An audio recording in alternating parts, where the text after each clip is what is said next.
thought I'd read you a story today.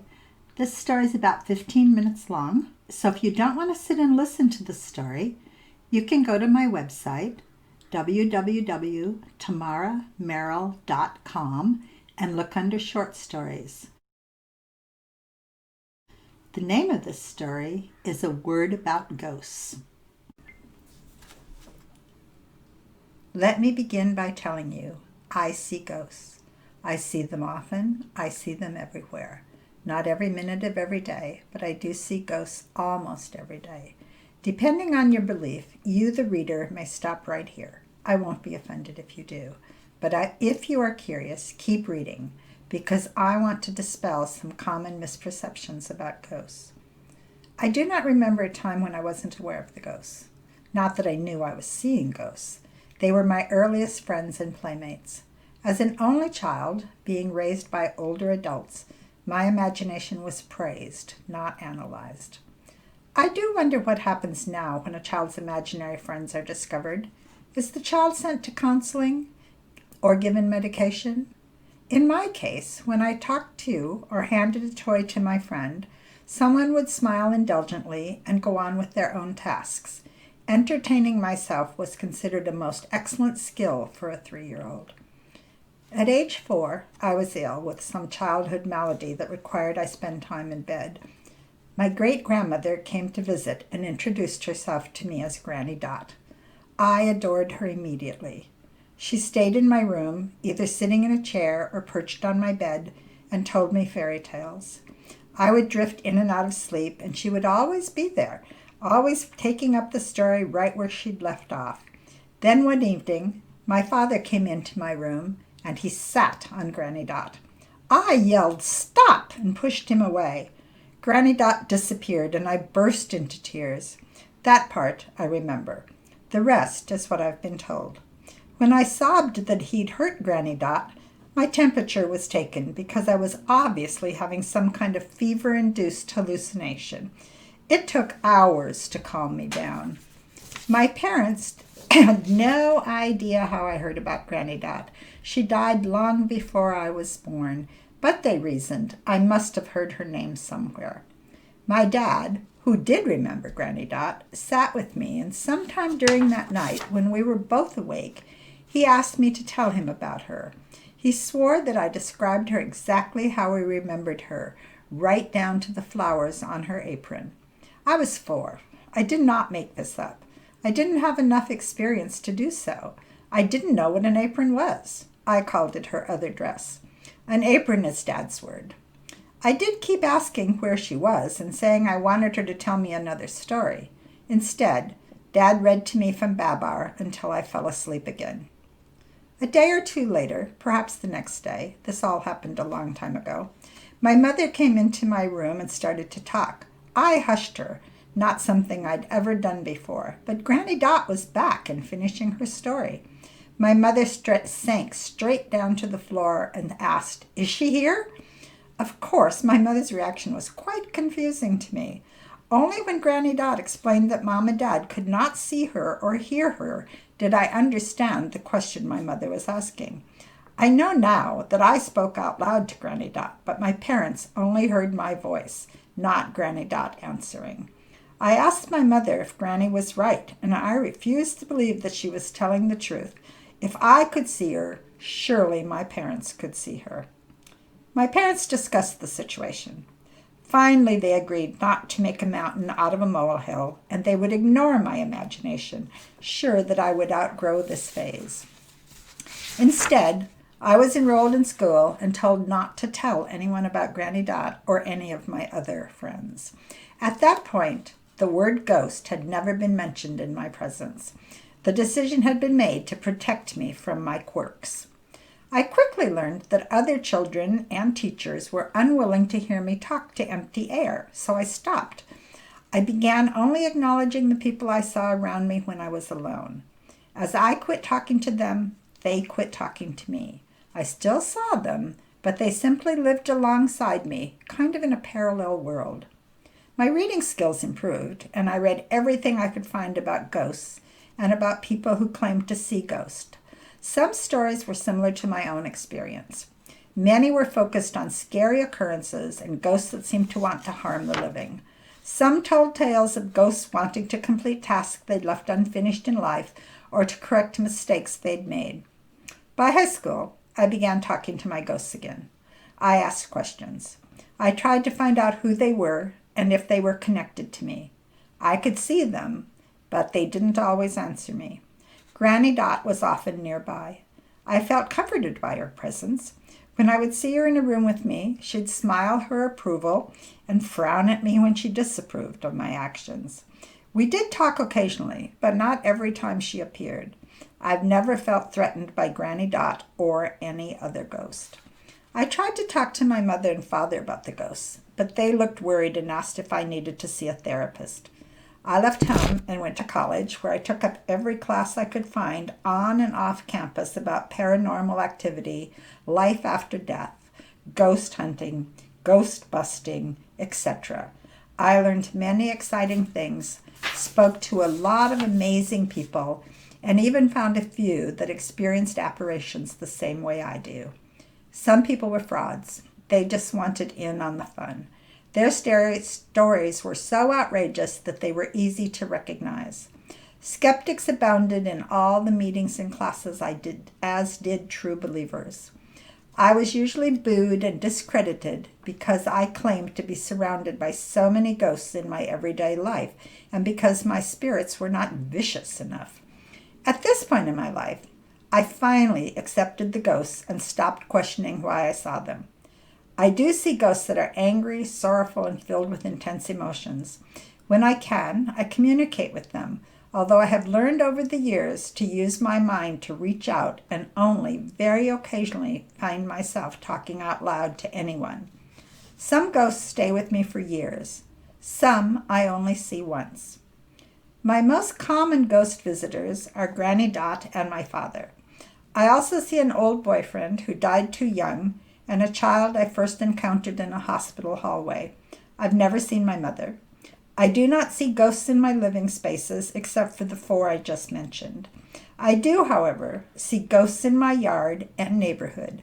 I see ghosts of all ages and from all time periods. My knowledge of ghosts is purely my own. I'm entirely aware that others don't experience ghosts the way I do. I've read and heard a lot about other persons' experiences, and I've seen the movies, both horror movies and life after death ones. I do not know that anyone else in my group of acquaintances or my family sees ghosts. I do not ask people, and I do not volunteer to them that I do see ghosts. My experiences have led me to believe the following about commonly held myths. Myths 1. Ghosts are evil or angry. If they were evil in life, they might still be evil, but they cannot communicate that feeling. They do not express any human emotions in the way we do. If I see a ghost who appears to be weeping, there are no tears or wails of anguish. The attribution of sorrow comes from my reaction to the spirit. They do not threaten living humans. Some people find a ghost that is trying to communicate frightening, but only because when they see an object move or feel a breeze, they become afraid. It is still considered a bit crackpot to believe and attribute such things to a ghost's presence in our culture. The fear is coming from the live being, not the entity. Myth 2. Ghosts still show the wounds that killed them. They may have a bandage of some sort, but wounds appear to me as scars. Heads and limbs are not missing. There is no difference between the ghost of a cremated person and that of someone who was buried, embalmed or not. If a person has died of a traumatic wound, they are not limited in any way. There are no severed heads floating around. Myth 3. Ghosts are transparent or semi-transparent and draped in shrouds. You may not be able to see them, so perhaps that makes them transparent to you. But I can see them. They look human, just like you and I, sometimes a little faded, but never transparent. They wear clothes that are appropriate for their time period, and they do not always appear in the same clothes. They seldom wear coats or sweaters. I suppose the weather does not bother them. I've never asked. They may be wearing the clothes they were buried in, but not always. Ghosts do not age. They stay the way they were at death. Sometimes they're accompanied by an animal, usually a dog, but I used to talk often to a man that was always followed by a cow. He'd loved the cow in life, and he still loved the cow. He called her Bessie, and before you asked, the cow had not died with him in some freak accident. He explained that she was simply there. Ghosts don't seem to question much. Myth 4. Ghosts are somehow trapped on this plane, and we need to help them move on. In my experience, ghosts are here with us because they have chosen to be. They prefer watching and participating in our lives. Even the youngest child ghost understands that they are no longer living. They do not question why they died. They accept that they are dead. Often a spirit will speak in the present tense, i.e., I am going shopping with my daughter today. They do not ask me to help them or to pass messages to their loved ones. As for moving on, ghosts do leave and not return. Sometimes they tell me they are done here, but more often I just don't see them anymore. I believe this event usually occurs when the person or persons they have chosen to stay close to has died. Myth 5. Ghosts can pass through walls. This is true. The ghosts I experience have no barriers. It's usual to see them sitting on chairs, walking on the floor, and acting much like you and me. They can, however, float, linger near the ceiling, or up in a tree, be upside down, right side up. I have seen them in any position you can imagine. However, they do not open doors. They slip through the door itself. It isn't like you see in the movies where the ghost actually walks into and through the barrier. They approach the door or wall and disappear. I don't know what else to call it except passing through the barrier. Myth 6. Only crazy people see ghosts. Absolutely not true. I assure you, I am not crazy. Anyone can see a ghost if they are receptive to the experience. Spirits are everywhere, and to the best of my knowledge, they cannot hide from us. Most adults turn away from and do not acknowledge anything out of the ordinary. They choose not to see the ghost. Children often see ghosts but are told they are wrong, so they stop believing. It has been well documented that many persons in the final stages of life see and speak to entities surrounding them. Call them angels or call them ghosts. The manifestation is real. Not all of us see the same thing, even if we believe we simultaneously see the same ghost. Ghosts appear in the place or clothing that will be the most relatable to the person they choose to be near. A man who had been a husband and father might appear to me in business attire, to his wife in robe and slippers, and to his son in a football jersey. I think this wearing of apparel is the ghost's ability, but it could be the viewer's own perceptions. The spirits don't actively change clothes. They do not have closets.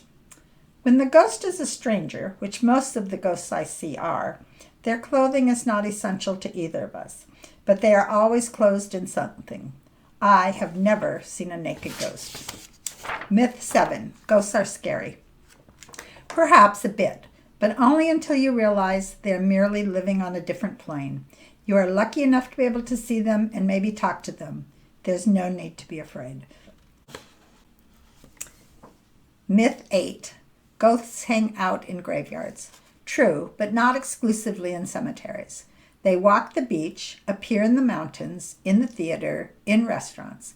They are not restricted in their movements, despite what you see in the movies. They can move about freely if they choose to do so. As mentioned, I believe they stay until they're ready to move on. During their time in our existence, they go where they want, anywhere they want. However, I've never encountered a ghost in my bathroom when I was doing something private. Of course, that may be my unwillingness to look. I'm not sure a spirit has the same sensibilities as the living. And lastly, you may want to know how I live with ghosts on a daily basis. I see them, but I do not focus on them. This means, as an example, if I'm eating dinner with friends and I see ghosts in the room, I do not turn to them, I do not mention them, I eat my dinner, and I participate in the conversation around me. When I do communicate with the ghosts, I do so alone, sometimes by thought and sometimes aloud. Yes, a few, very few people have knowledge of my ability. Those few ask if anyone is there, and sometimes I tell them what I see and hear. It is not a parlor trick. It is using a sense that most adults tamp down and ignore. Life in the 21st century is complicated enough without adding the distraction of ghost chatter.